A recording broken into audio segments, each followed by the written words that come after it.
Film ഗാരേജിലേക്ക് ഇവർക്കും സ്വാഗതം. ഇന്ന് ഓഗസ്റ്റ് 14. അങ്ങനെ ആ കൂലി ദിവസത്തിന് തുടക്കമായിരിക്കുകയാണ്.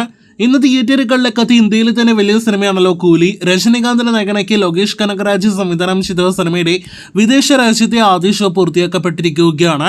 കേരളത്തിലെ സിനിമയ്ക്ക് ആദ്യ പകുതി പിന്നിട്ടിരിക്കുകയാണ്.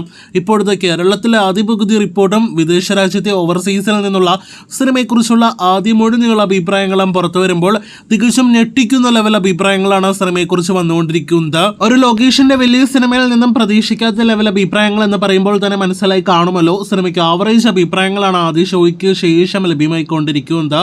ആദ്യ പകുതിക്ക് തന്നെ ആവറേജ് എന്നൊരു അഭിപ്രായം ലഭ്യമായ സിനിമയ്ക്ക് ആകെ മൊത്തത്തിലും ആവറേജ് എന്നൊരു അഭിപ്രായം തന്നെയാണ് ലഭ്യമായിരിക്കുന്നത്. ലോകേഷ് സിനിമകളിലെ ഏറ്റവും വീക്ക് സിനിമയായിട്ട് കൂലി എന്ന സിനിമ മാറുന്നു എന്നതാണ് സിനിമയെക്കുറിച്ച് വന്നിരിക്കുന്ന ഞെട്ടിക്കുന്ന അഭിപ്രായം. തലവരുടെ സ്ക്രീൻ പ്രസൻസ്, സിനിമയിലെ ആക്ഷൻ സീൻസ്, ഒപ്പം തന്നെ അനിരുദ്ധിന്റെ പതിവ് പോലുള്ള ലോകേഷ് സിനിമകളിലെ സംഗീതമെല്ലാം തന്നെയാണ് സിനിമയെ ഒരു തവണ കാണാവുന്ന സിനിമയായിട്ട് മാറ്റുന്നത്.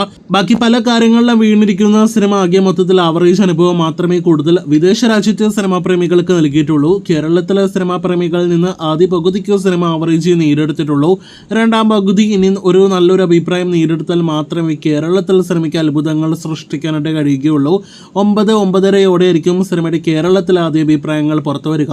രജനികാന്തിന്റെ സിനിമയിലെ ഡിജിറ്റൽ ടെക്നോളജി സീൻസ് എല്ലാം തന്നെ മികച്ചു നിൽക്കുന്നു എന്നതാണ് സിനിമയെക്കുറിച്ച് വന്നിരിക്കുന്ന മറ്റൊരു നല്ല അഭിപ്രായം.